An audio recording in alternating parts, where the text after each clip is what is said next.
Hey guys, it's me, TomNixDebt. I'm here to go ahead and bring you guys my opinion on some of the new nerfs that were announced for Hearthstone, I believe patch 10.2. Um, I'm going to go ahead and start this off by saying that if you haven't seen them yet, I think they're some of the best nerfs that Blizzard has ever done. And I'm just going to preface this video with that opinion. I think there was only one really major offender here that got the Blizzard nerf where it's going to be unplayable from now on, but everything else has been really good. And the so I want to go ahead and talk about the implications that it's going to have for the current standard rotation, as well as the implications that it has for the wild rotation, and also what it means going forward into the new standard year. So let's go ahead and look at this first nerf here. We've got Bone Mare. Bone Mare. Give a friendly minion +4/+4 and taunt. Used to be 7 mana 5/5. Now it's going to be an 8 mana 5/5. And I think this just goes ahead and highlights how crazy Bone Mare was as a card. Having it on turn 7 just absolutely ruined any hope that you had of getting through on turn 7 if you were any sort of aggro deck. Even if you were kind of a mid-range deck, you were running this card, and on turn 7, if they had something to land this on, you were done. They had a 5/5 on board, and now a new at least 5/5 on board, and that was their turn 7. And you'd have to go ahead and get through their taunt. So now on turn 8, I think it shows how much wiggle room this card had, because now for turn 8, it's still going to be really good. But on turn 7 now, you've got a few more options to deal with their whole board. You've got your Flame Strikes, you've got your Psychic Screams, you've got, just another turn to defile. You've got all sorts of board clears available to you for that one more turn. So this one more mana of leeway goes ahead and gives it a little bit more time to play around. And I think that's exactly what they wanted to do when they made this nerf. So I think this is one of the best that they've done. It goes ahead and says, hey, this card's kind of crazy, we know, and we're just going to up it by 1 mana, and I still think it's going to see play. Any deck that runs 2 of these is going to continue running 2 of these, and it's not going to change in that regard as far as standard goes. As far as arena goes, it's still busted. It's going to be a must pick pretty much still 100% of the time. So that's my opinion on Bone Mare. Let's go ahead and move on to the one card that I did think that they kind of overdid it with, and that is Corridor Creeper here. So Corridor Creeper is now not a 7 mana 5/5, it's now a 7 mana 2/5 with the same effect, and it's useless. There's no one who's going to play this card except for maybe Evolved Shamans, and even then, Evolved Shaman has so many better cards to be using instead of Corridor Creeper. They've got their Things from Below still, for the remaining standard year. They've got their Things from Below, they've got their Doppelgangsters, they've got just a bunch of other things that could be used instead of Corridor Creeper. And like, think about how the 6 mana 4/4 gets cheaper every turn it's in your hand goes down. The Evolved Shaman doesn't play that, and because it's too slow. Corridor Creeper is just the same thing. It doesn't have that big of an impact anymore, and this is the only thing that totally got the Blizzard bat. I think what they could have done to change this card is mess with the mana instead. Go ahead and make this into... Actually, no, I'm going to take that back. Messing with the mana wouldn't have changed anything, because it still just makes it that high roll card. The issue with Corridor Creeper as it is currently is that it requires you to keep it in your hand and also draw a bunch of low-cost minions that can hopefully trade on board, and then on turn 3 you've got a 5/5 that your other aggro deck has to deal with, that typically can't deal with the 5/5 without using some of their precious burn. So now it's just 2/5. No one's going to care about this. No one cares about taking 2 damage from a minion. It's not good. What they could have done is kept it as the same 7 mana, but really changed the stats on it. I think a 7 mana 4/4 would have been more reasonable. It would have still, because it's still going to be a free 4/4 on some turns. It's more in line again with that 6 mana 4/4, but it's just, this is going to be the easiest 800 dust that you'll ever make. I don't think this card is going to see any play whatsoever. It's just not good in either arena or in standard constructed now. So very short-lived life here for Corridor Creeper. About what, 2 months now. It made it 2 months before it's just unplayable. Alright, let's move on to the next big boy who's absolutely dominated this meta for as long as we can remember. And that, of course, is Patches. So Patches the Pirate here is now about to lose his charge. No longer in charge now. I'm on board now. Is what I think. I'm in now, is what he's gonna say when he gets onto the board. But it's after you summon a pirate, or after you play a pirate, summon this minion from your deck. Now, I think a lot of people are overreacting when they say this card is just garbage now. I'm dust. This is just just a waste now. And I disagree. I think decks that still play pirates are going to want to keep this card because it still ends up being a token that people can trade for. It thins out your deck. If you were an aggro deck, you would want to play a 15 card deck either way. Patches is the closest thing you get to turning your deck into a 19 card or into a 29 card deck. So you want to just thin out your deck so you're able to get your burn and all your combos and all your weapons and everything like that, and go ahead and kill your opponent that way. The one charge didn't really do much other than making it so that your opponent couldn't play a 2-1 on turn 1 or something like that, because it would just get traded with Patches. So I think that's going to change a lot of the aggro decks that are currently running Patches and not much else, like aggro decks that don't run anything else other than like a small pirate package. It's going to change those decks a lot because now they can play 2-1s again. They can go ahead and play, low health minions on the early turns without having to worry about just a free chain or exchange coming for them and then them being behind on board. I think token decks are still going to want to play Patches the Pirate because it's still a free summon and it also thins out your deck. Token decks that are also going to be fast, things like Token Druid. Token Druid is still going to play Patches the Pirate. I think going into Wild, Patches isn't going to do much in Wild. Not with the current decks that are strong there. I think a lot of the aggro decks and stuff in Wild will probably do away with Patches, but now Patches is going to have an actual niche that he has to fill rather than just being included into any deck that's at all slightly fast. So I think this is a very elegant nerf. I think one of the things that they could have done to change Patches and still kept the flavor of him a little bit more is, instead of after you play a pirate, summon this minion from your deck with no charge, is to let him keep charge, but make it so that it wasn't after you play a pirate, after you attack with the pirate. So if you have a pirate and it attacks, this guy comes out too and he's like, hey, I'm in on this fight too. And I think that would have been really cool, really flavorful for Patches the Pirate, because he does just that. He shoots out of a cannon and then he's ready to fight. So I think that would have been a cool nerf, but I think this will still let him see play in those token decks. I don't think Token Druid's going to get rid of him. I don't think any more of the stronger, highly synergistic pirate decks are going to get rid of Patches the Pirate.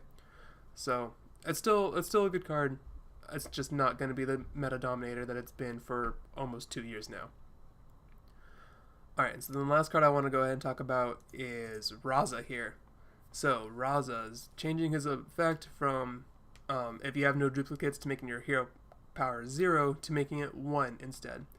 And what does this mean for Priest? Well, it means that you don't get free heal for the 3 turns leading up to Shadow Reaper Anduin anymore. But it also means you don't get those infinite minigun combos that you've had with him since Shadow Reaper was released. That deck has been strong the moment it came out. And so I think a lot of people are thinking this is also going to be the end of Shadow Reaper as well. Oh, Shadow Reaper is just not going to even compare to Q Block and blah, blah, blah, blah, blah. Okay. The fact that you could get just absolutely bursted from 24 damage, or from 24 health, down from nothing against any other control deck, or if you were playing a control deck against Shadow Reaper Anduin, it just wasn't even fair, because you were just sitting there, you had no cards, and he could kind of just ignore what you were doing, and it led for a really unfun time where you were waiting to get bursted down from any number, and they just kept pinging face because they knew you had nothing that you could do over that time, and that they had all the time in the world because they just had the sudden free Holy Smite over and over and over and over and over. and they just went face. It was completely. It took a deck that has a lot of potential for being skilled, and trust me, I like high skill decks, but it kind of turned it into a you need to high roll, and you need to high roll hard when you're playing Raza. Because if you don't have Raza on 5, you don't have Anduin on 8, you don't have Kazakus on 4, you are just behind. And trust me, I've lost plenty of games where those 3 cards were in my bottom 10. Because you just have a whole deck focused around finding these combo pieces. You know, it reminds me a lot of like Patron Warrior back in the day, where Patron required a lot of specific pieces at one specific time. But even without drawing those pieces, you were still able to survive on board and keep going. The current Shadow Reaper Anduin really falls apart if you don't draw Shadow Reaper. Shadow Reaper decks really fall apart if you don't draw Shadow Reaper. So, I think changing it to 1 mana is pretty good. The Shadow Reaper decks are still going to see play, absolutely, because they're just so strong, even without the total burst of like a 20-point damage on one turn. But you're still going to be able to play around this a little bit more, and your opponent's not just going to have free reign on your face.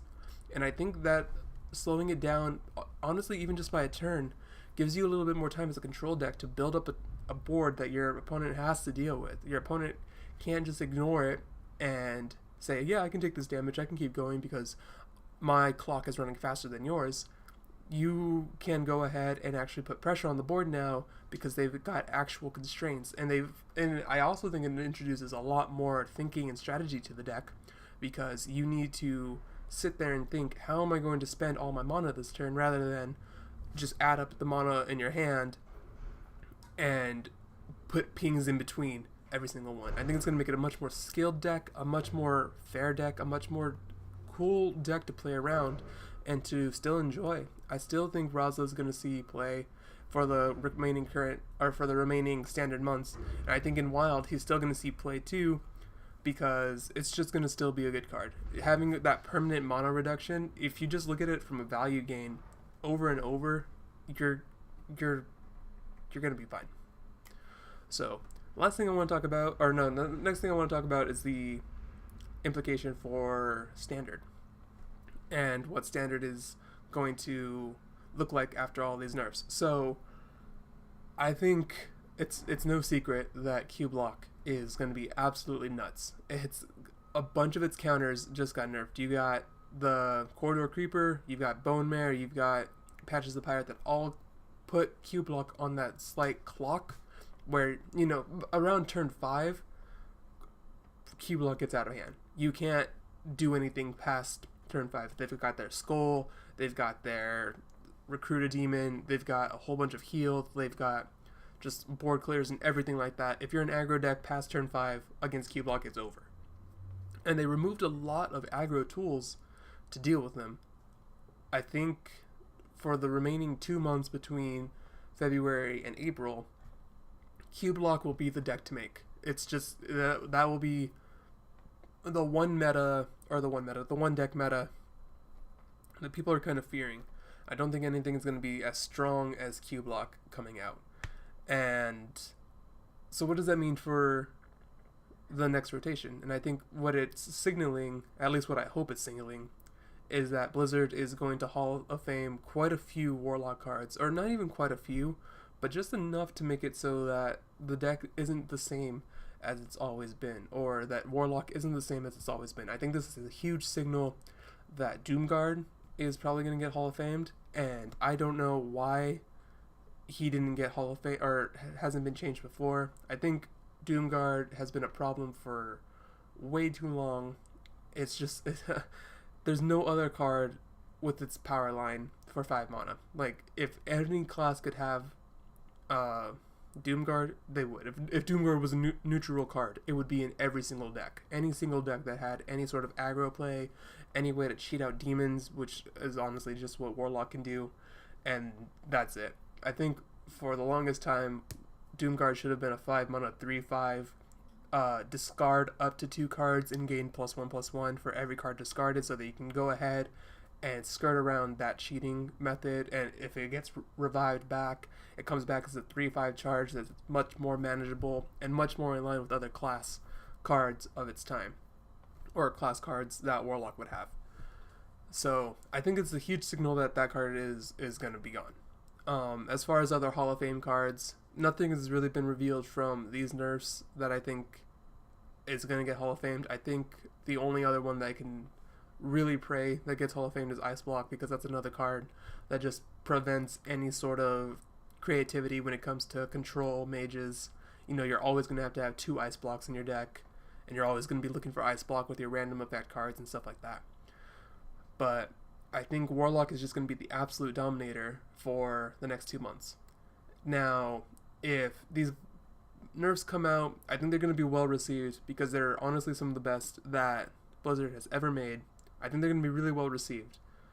But if the nerfs come out and Q-Block is just on top, I hope that Blizzard sees, and they have no plans of Hall of Faming Doomguard for whatever reason. That card needs to go. But if they see that, I think that will be the next thing that they look at is Warlock cards, because Warlock is constantly on top. It's constantly causing damage and trouble and scary stuff. So that's my opinion on the upcoming nerfs. I think they're really great. I can't wait to play a meta that's different without patches. I think the fact that they're changing these so shortly right before Wild kind of shows that they have some thought about what's going on in Wild. I also will tend to think that they're doing this kind of as a ploy, like, hey guys, look, we care about Wild. We don't want you guys to have to deal with patches and Raza and all them all day. We care. It's a little bit of a short sell. It's a little too close, and it's a little bit like too little too late. You know, like patches and Raza have already ruined basically a year of Standard. And by ruined, I mean they've just been on top. They've just been on top for a whole year. You could have nerfed them at any time, and they still would have had those nerfs going into Wild. And these nerfs would still be fair, but brought the decks back into line. So, you know, you take what you can from Blizzard, I guess. But I think I'm really excited for the upcoming changes. So, thank you guys for watching. I wanted to go ahead and leave that with you. And I hope you guys enjoyed my little review about this patch. Until next time, until the next patch, which will be, or the next nerfs, which will be months from now. You know, the next time Blizzard decides to say, like, hey, a card's crazy. Until next time, hope you guys take it easy, and I'll see you all around.